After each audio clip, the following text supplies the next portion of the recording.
All right, so here we are, we just barely finished Unit 8. Now we're going to learn about parallelograms. And this is a one-day kind of mini unit, okay? I don't know what to really call this unit. Maybe just mini unit, okay? It's between 8 and 9. All right, so what we're trying to learn this time is how to prove parallelograms. Okay, and to be able to prove parallelograms, there are three tools that we can use. One is being able to calculate the distance between between a line, okay, or between 2 points. So distance, we've kind of done this before. This was before this year. Okay, we use something called the Pythagorean theorem, where a squared plus b squared equals c squared. So this is going to be something that we'll use to prove a parallelogram. Okay, we can rewrite this to be the length of c is the square root of a squared plus b squared. Okay, and you'll probably see it that way when we're proving things, but just remember that we're just doing Pythagorean theorem. Okay, so for example, here's one, or a, here's b, square those together, add them together, and you end up getting c squared. Okay, so here we look at this example. Easy way to do this is you just find out what the sides of the triangle are. So here this would be like 5, and here would be 8. To find the length of this line, we would take the square root of, would square 8, would add it to 5 squared, and that would give us c squared. Okay, we'd just say the length of this line would be c. Okay, and that would give us 64 plus 25 equals c squared. Add those together, that gives us 89 equals c squared. And then we would square root both sides so that we could cancel that out, and we'd end up getting c equals the square root of 89. And you could write it as the square root of 89, or you could write it as the decimal. Okay? Either way is fine. All right? But oftentimes we'll have 2 points that we can't really just look at our graph. Sorry, I guess that messed that up. It should be over here. But still, it's fine.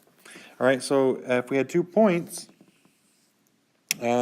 we would still need to be able to find the distance between those 2 points. Okay?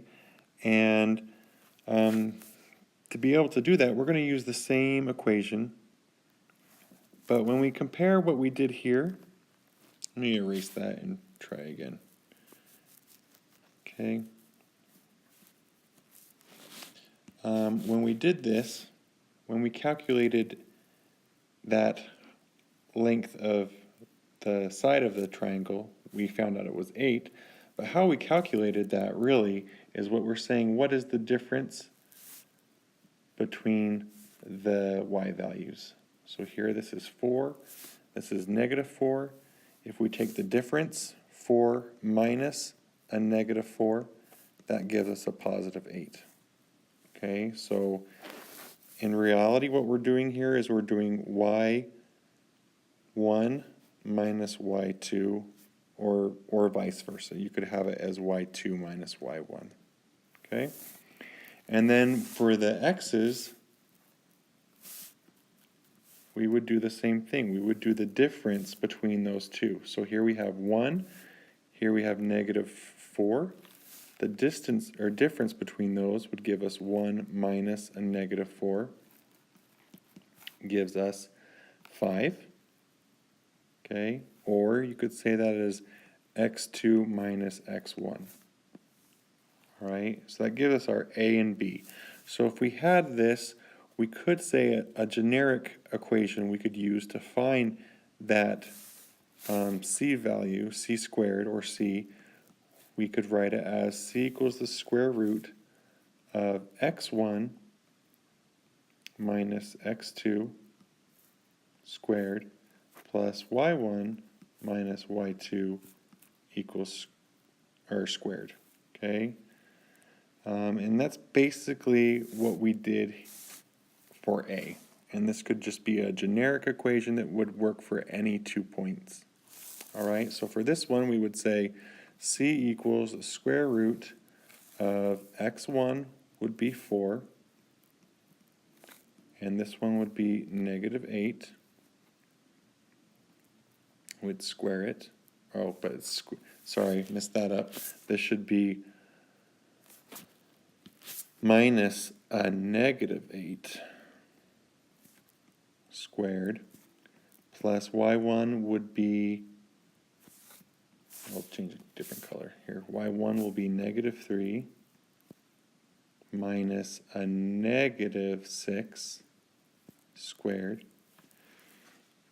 All right, simplify that a little further. Here we'd get -4 plus 8, which is 12 squared, plus -3 plus 6 gives us a +3 squared.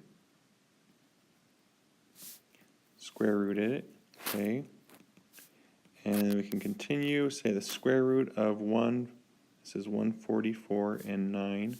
That gives us 153.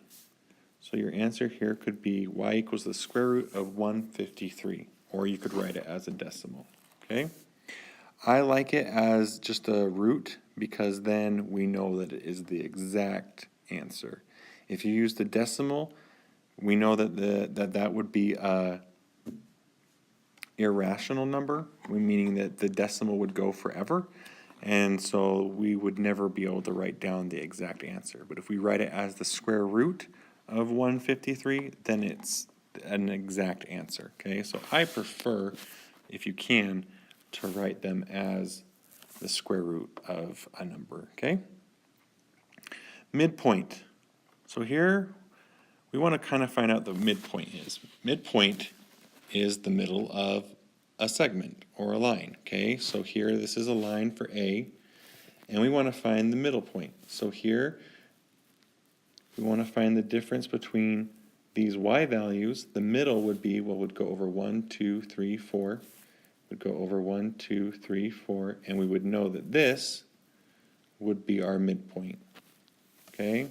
Same thing for the x values. You could put a line like that, would count over 1, 2, and a half.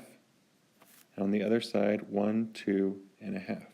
So right here would be the midpoint.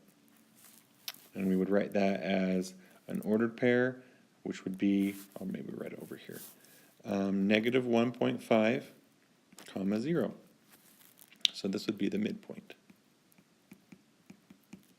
All right. So let's think about this a different way. So what we did, we just counted, 4 points over, and we moved 4 points over, okay? But what we're really doing is we're finding the middle, or what you could call the mean, the average, okay? So the equation, you could come up this way instead. We could say our midpoint is going to be the average of the x values, divided by 2, because there's two things, we're averaging it, okay? And then for the y's, we do the same thing. y1 plus y2 divided by 2, that would give us the midpoint of our line. Okay, so keep that in mind. And like I mentioned in class, that we're going to use these for our project, and you're welcome to just look at your notes. You don't need to memorize these equations for your project.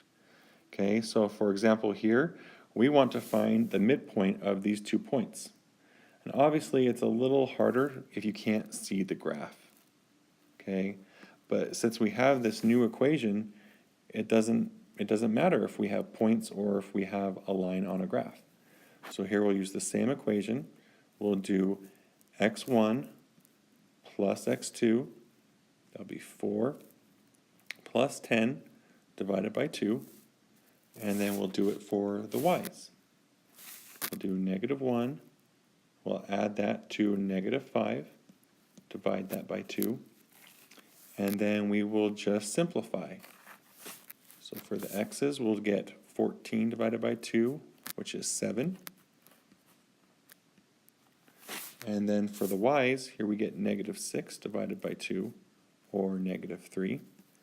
And that would be our answer. That's our midpoint. All right. Okay. Next thing, we're going to not talk about these. I think it's enough to say that I think you've gone over this before in different classes, and those things that I marked off we won't be using on our project, okay? So, but it is a good thing to remember the slope of 2 points, okay?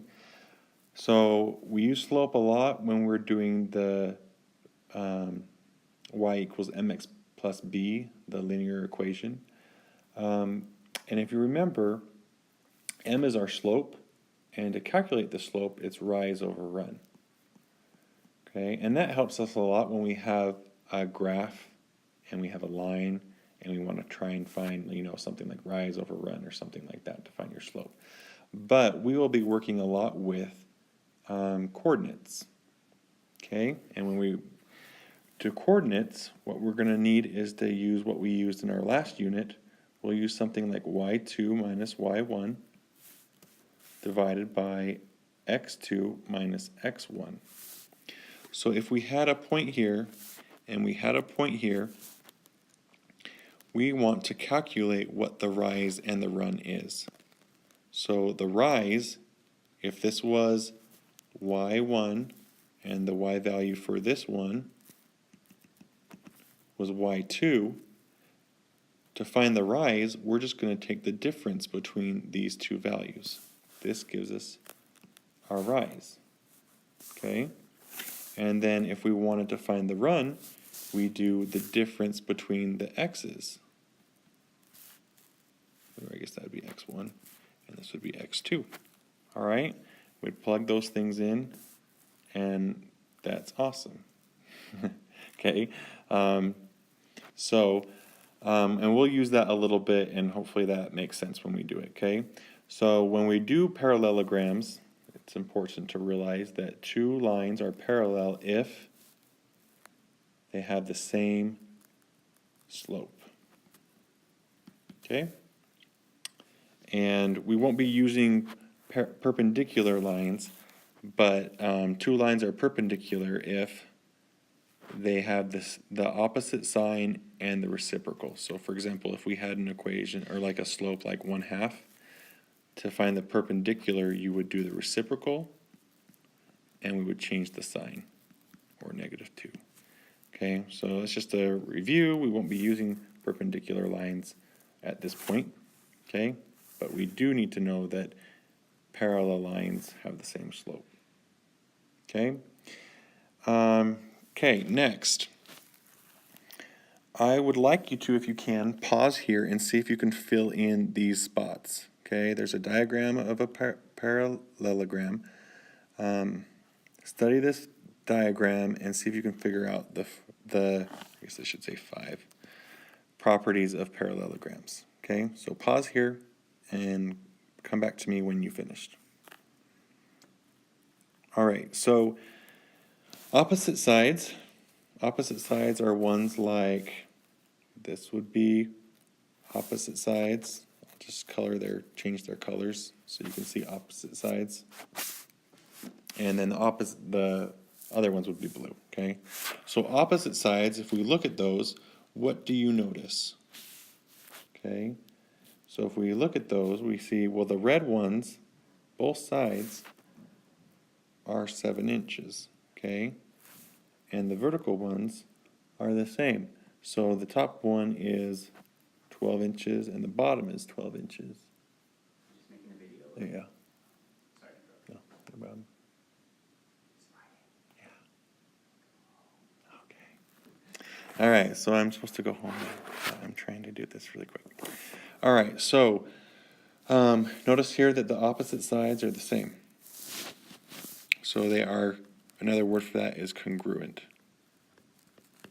Okay? Another thing about opposite sides, that they have the same slope. Another word for that is parallel. Okay? Opposite angles, let me just erase this real quick. Opposite angles, if we look at those, opposite are like these two, or these two. Opposite angles are also congruent. Congruent. I said congruent. Congruent. Congruent. And I can't spell anything. Okay? And then angles next to each other are, they are called, I keep forgetting that word. They add up to give us 108, 80, so 70 degrees plus 110 degrees. Those are, it's going to kill me. Give me one sec. I keep forgetting what it is.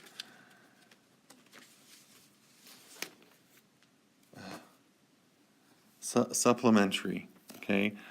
Supplementary. And if I spell that wrong, I'm sorry. Okay?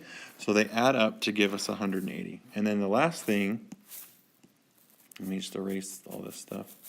Last thing is the diagonals. So we're going to draw diagonals across. Okay? Diagonals, they have the same, or they bisect each other at their midpoints. Okay, so we talked about midpoints before. Midpoints, they cut that, cut those diagonals right in half. So they are congruent, across each other. Okay. So this line that I'm coloring right now is the exact same length as this one, and then vice versa with the blue ones. Okay? All right? These ones are kind of fun if you want to do that. I'm not going to stop you, but we're going to go on and do these ones. Okay?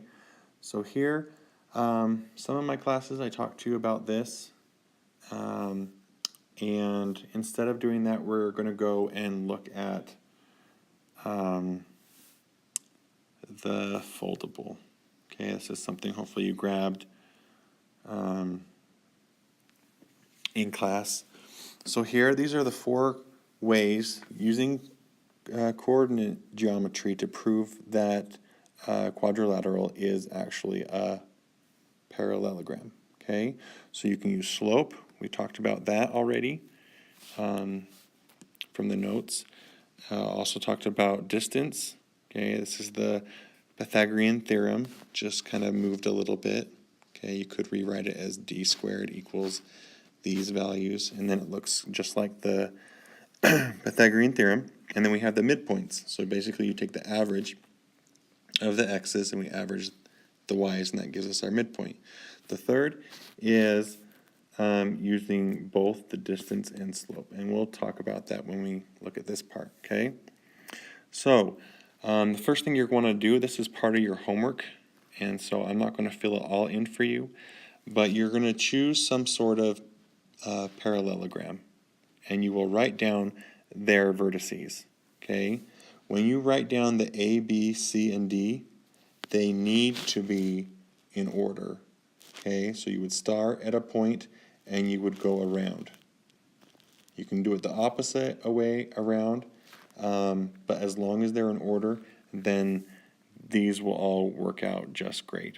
Okay, if you don't have them in the right order, then you would need to adjust all of these values. Okay, all right. Okay, because this is all set up to make it work if they're in in order, clockwise or counterclockwise, okay? All right, so I put the vertex in, okay? And then we want to prove that the opposite sides are parallel by showing that the slopes are equal. So here, when you plug these things in, so here we're using AD, I want to use A and D for this part. So remember the equation is y2 minus y1 over x2 minus x1. It could be vice versa. You could do y1 minus y2 over x1 minus x2. The order doesn't matter as long as the points are on top of each other like that, okay? All right, so if you did that, for example here, the y's, here's the one value, is 3 minus 0, or 1. And then for the x's, we'd do 2 minus 1, okay? And plug that in, it ends up giving us 2. And then we're going to use the slope across from AD. So AD, if we look at this, AD is this one, so we want to use the opposite side because that's the rule. We want to prove that the opposite sides are parallel by showing that the slopes are equal. So here we'd do this one, and we would use B and C because they're opposite sides. And then we'd do the difference between 4 and 2. Okay, those are our y values. And then we'd use our 6 and 5 to give us our run. So this is like our rise, and this would be our run. Okay? All right, so hopefully that makes sense, and you end up getting it that they are the same slope. They're both 2. Okay, you'd go forward. You can't just stop at that, because if you only looked at AD and BC, these may be parallel, okay, but that doesn't necessarily mean that it is a parallelogram. Okay, so you have to make sure that both sets of opposite sides have the same slope. Okay, all right, and then with proving the opposite sides are congruent by showing that the lengths of the sides are equal. So we would want to compare AD. Okay, so A and D are the ones that we just did before. A and D. And they should be the same. And then you'll do A and AD and BC, and these should have lines on top of these. These means that they're segments. Okay, you'll do the same, and those should be the same. Okay, midpoint. And to figure out what goes in these blanks, you just look at the backside. Okay, so for here you'd plug in x1 and x2 and y1 and y2, okay, to find out the distance. Midpoint, again, here's the midpoint equation that we would use. Okay, so for example, here if we wanted to look at AC,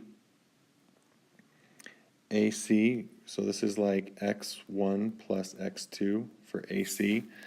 A would be 1 and C would be 6. So 1 plus 6. And then for the y values would do 1 plus 4. Okay, and that would give you your coordinate of 7/2 and 5/2. And then we do it with the same one to find out what if these should be the same, if it's a parallelogram. And then the last one is, I mean, if you've already done these three, you don't have to show any work, but when you do the project, you'll want to show the work for this one, okay? But here, since we already have the slope of AD, which is up here, we would say that is 2. And then for the slope of, oops, I did that backwards. Undo that, sorry. It says AB, that's this one, okay? So I don't have that for you, but you'll write it in here, whatever that is, they'll be the same. Same for this one, okay? And then you want to plug in here, this is your distance for AB and CD, so that's the value from those two, okay? And if the slopes are the same and the distances are the same, something like this, I kind of dried, something like that, had the same slope and the same distance, then that proves that it is a parallelogram as well. Okay, so this is basically what you'll be doing on the project, and I'll write about or talk about that right now. If you are good with the project, then you can skip this part. Okay, this is your project. Your assignment is to create a social media account. You will need to write down or to complete all of this information, all these bullets, if you want to get an A. Okay? So the first thing you would need to write down a name. This is kind of like an example. This is for a trapezoid. So we have a name. You need a profile picture on a graph like this one. Okay, because we're going to be doing we're going to use coordinate geometry like we did on the foldable. Okay, this is all about coordinate geometry, so we need to have a graph like we do at the top. Okay, we also need 5% is you need 3 other pictures of a polygon in real life. The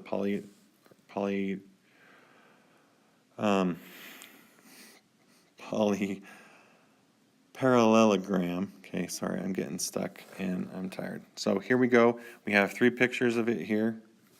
Okay, obviously this isn't a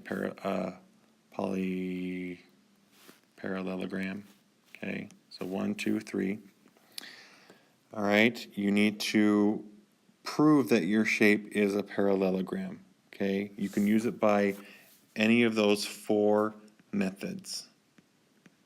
You only need to do one of those 4. Okay.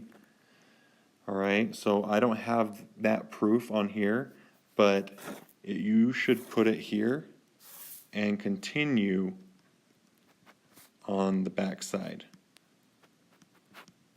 Okay, you can't fit that all in here. And to be honest, you should just not even put it in here, just put it on the back side.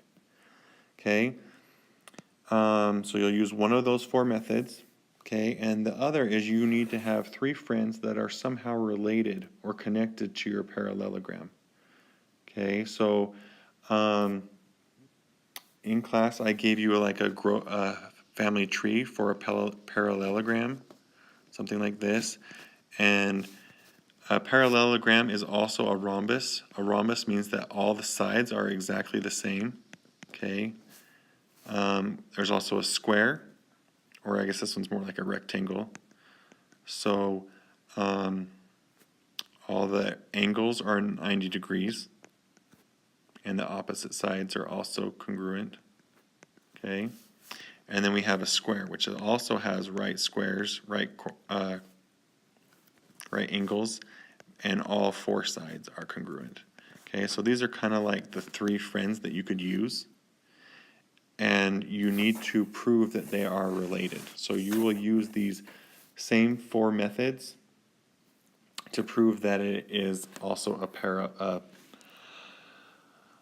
parallelogram. Okay. Okay, so that is 50%, which is basically doing the foldable. So here you could do your parallelogram you could use for your main person. Sorry, I can't write on this. So you could use this for like your parallelogram. Okay, and then one of your friends could be like a square, one of them could be a rectangle, and one of them could be a rhombus.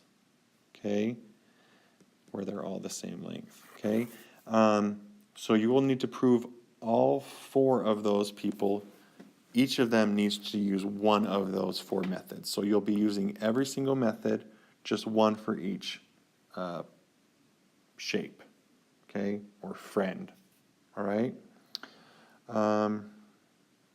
Here's a great example of having all that information on here. So this could be like your square, if you had a square, and this could be your main person with a parallelogram or rhombus or square, or I almost did square, rectangle, okay, something like that. I don't know if this is helping you, but I feel like this would help me, okay, if I had to do this project. okay? And I missed one would be like a parallelogram, because I kind of drew the other one with kind of like a rhombus. All right, so back to the project. The other stuff, you need to have 2 wall posts that kind of talk about some sort of definition or a shape or a concept, okay? It does not have to be geometric, all right? So for like here, they kind of talk about a TI-83, or they talk about quadrilateral. I kind of would like something a little more specific, but I'm not going to worry too much about it, okay? And then you also need to have like interests and books. You only need to choose 2 of each of those. And be unique. Don't say something like, oh, he likes, I don't know, you could write something that would be relative to what we are learning, okay? And then it needs to be clean, creative, and most of all, it needs to be accurate, okay? So that is a great example. You do all your proofs on the back. You'll have 4 proofs, 1 for your main person, that is your profile picture, and then your other 3, you will also need to have them on graphs so that you can do coordinate geometry, okay? And you'll prove that all 4 of them are related as parallelogram, okay? So I hope that helps. I sent an email to all of you about this, and also I told you guys about how if you do it this way, you can get 100%, but if you go beyond that, I can give you, between up to 5 extra test points, which is can be significant, okay? So one of them was a PowerPoint that I sent to you. You can use that if you'd like. You can, if you do anything digitally, you can just email it to me when you're done. And if you turn it in early, I can also give you some extra credit. Okay, so it is due. It's on your calendar for your Unit 9, so you can look at that to see, depending if you're A day or B day. And if you have any questions, please let me know. Okay, to clarify about the homework, let me grab that for you. For the homework, I only require that you do 1, 2, 3, and 8. Okay, if you do more, I may give you extra credit. All right, and you will be using the methods that are on that foldable. So the first one, you need method 1. The second one is method 2. 3 is method 3. Okay, and then that foldable is also homework. So you need to have that filled in, and that is really messy. It needs to be all filled in, and show that to me when I check for completion. Okay? All right. Sounds good. Again, if you need have any questions, let me know.